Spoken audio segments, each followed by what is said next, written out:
Welcome, Holy Spirit, be here with your presence.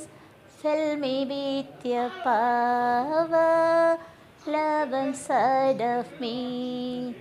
You are the living water, never drying fountain, comforter and counselor, take complete control. Good afternoon, how are you? இப்போது நம்ம வீடியோக்குள்ளே போகலாங்க. இந்த வீடியோவில் நம்ம holy பைபிளில் new testament first letter from saint John அந்த இதில் பார்க்க போகிறோம். அதிகாரம் 4, இந்த சாப்டர் 4 அண்ட் வேர்சஸ் 7, 8, 9, 10, அதுக்கப்புறம் 19, 20, 21 இதுதான் பார்க்க போகிறோங்க. ஓகே, இப்போது ஜான் என்ன சொல்கிறாருன்னு பார்ப்போம். இதில் என்ன சொல்லப்படுகிறதுன்னா, இப்படி ஸ்டார்ட் பண்ணுறாரு. Beloved brothers, let's love one another, for love comes from God. Whoever loves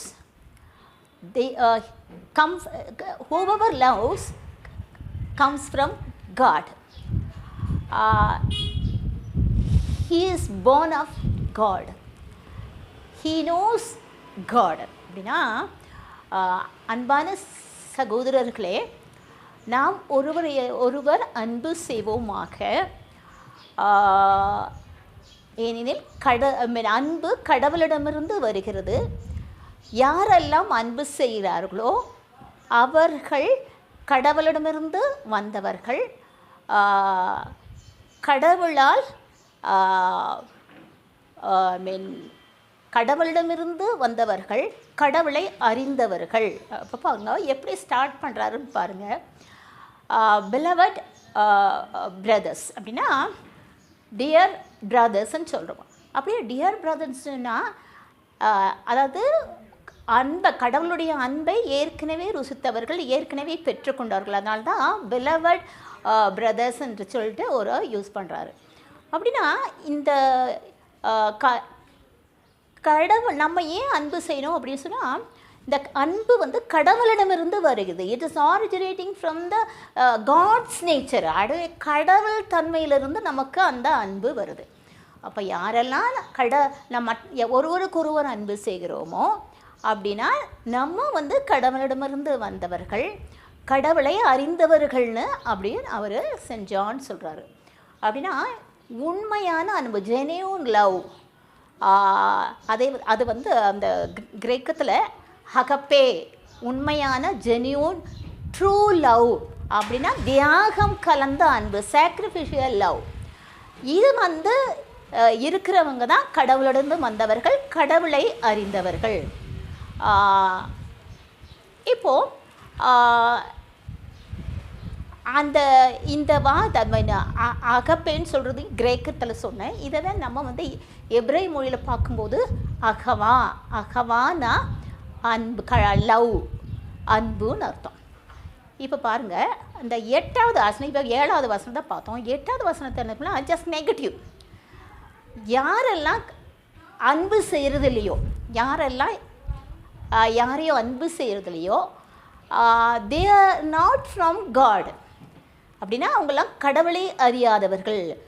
Those who don't love others, they are not coming from God, they don't know God. கடவுளை அறியாதவர்கள்னு சொல்லப்படுறது 8வது. அப்போது அதுக்கு பிறகு அது என்ன சொல்லப்படுறதுனாக்கா, அப்படின்னா நம்ம அன்பு செய்தால் கடவுளிடமிருந்து வந்தார்கள். we are all born of the God. அப்படின்னா கடவுளிடமிருந்து வந்தார்கள், கடவுளை அறிந்தவர்கள். எல்லாத்தையும் நம்மளால் போய் அறிந்தவங்க அதை பின்னால் வருவதில் வசனத்தில் சொல்லுவார். இப்போது கடவுள் நம்மீது வைத்த அன்பு எவ்வாறு வெளிப்பட்டது, how the God's love for us is revealed அப்படின்னு சொல்லும்போது, அவர் நாம் வாழ்வு பெறும் to receive the life from the God, he sent his only son to redeem us from our sin, நம்மளுடைய பாவத்திலிருந்து நம்மளுடைய மீட்க, நாம் வாழ்வை பெற அவர் தம் ஒரே மகனை நம்மிடம் அனுப்பியதன் மூலம் கடவுள் நம்மீது காட்டிய அன்பு வெளிப்பட்டது அப்படின்னு சொல்லலாம். அப்படின்னா கடவுள் வந்து அந்த ஒரே திருமகனை கொடுக்கும் அளவுக்கு இந்த அளவுக்கு நம்ம மேலே அன்பு செய்திருக்கிறாருன்னு அர்த்தம். ஓகேங்களா? இப்போ இந்த 19, 20, 21 சொல்லும் போகும்போது அங்கே என்ன சொல்லப்படுதுன்னா அப்படின்னா கடவுள் நம்ம மீது அதிக அன்பு செய்தார். இப்போ முதல்ல we love him because he loved us first. அவர் நம் மீது முதல்ல அன்பு கூர்ந்தார், அதனால தான் நாம் அவர் மீது அன்பு கூறுகிறோம். இப்போ whoever doesn't love others, I mean brothers and sister, I mean they don't know the God, they are not coming from God. அவங்க they are liars. அப்படின்னா they have seen their brothers and sisters but they don't love them but hate them. That means they are liars. அப்போது கண்ணால் காணக்கூடிய அந்த சகோதரர்களை அவர்களால் அன்பு செய்ய முடியவில்லை. அவர்கள் அப்படி இருக்கவங்களாம் பொய்யர்கள். காரணம், if they cannot love their brothers and sisters whom they can see, they cannot love the God we cannot see. கடவுளை வந்து பார்க்கல, ஆனால் அன்பு செய்கிறோன்னு சொல்கிறோம். அப்படி இருக்கும்போது நம்ம காணக்கூடிய அந்த சகோதரன் அன்பு செய்யலாம், நம்ம எப்படி நம்ம வந்து கடவுளை அன்பு செய்கிறோன்னு சொல்ல முடியும்? தட் மீன் நானாக இருந்தாலும் சரி, நீங்களாக இருந்தாலும் சரி, யாராக இருந்தாலையும், and I am a liar are you're a liar, everybody is a liar. அப்போ நம்ம பொய் பேசுகிறோன்னு அர்த்தம். ஓகேங்களா? இப்போது ஆண்டவராக இயேசுவே இந்த அன்பின் அதாவது அன்பின் முக்கியத்துவத்தை, அதாவது உண்மையான அன்பு, sacrificial love and genuine love வந்து காட்டணும்னு சொல்கிறாரு. எங்கே சொல்கிறாருன்னா, யோவான் எழுதிய பரிசுத்த நற்செய்தி அதிகாரம் 34:13 அதில் என்ன சொல்கிறாருன்னா, I give you a new commandment, நான் உங்களுக்கு ஒரு புதிய கட்டளை கொடுக்கிறேன். You love one another as I have loved you. நான் உங்கள் மீது அன்பு கூர்ந்தது போல நீங்களும் மற்றவர்கள் ஒருவருக்கொருவர் அன்பு செய்யுங்களும் ஒரு அன்பு கட்டளை ஆண்டவராக இயேசு கொடுக்குறாரு. அப்படின்னா அவர் வந்து நம்ம மீது அன்பு கொள்கிறாரு. அப்போது நாம் வந்து நிச்சயமாக மற்றவங்கள ஒருத்தருக்கு ஒருத்தர் நம்ம அன்பு செய்யலைனாக்கா, ஏற்கனவே அவர் வந்து அந்த செயின்ட் ஜான் வந்து அவருடைய முதல் கடிதத்தில் சொன்ன மாதிரி நம்மளாம் பொய்யர்கள்னு அர்த்தம். ஓகேங்களா?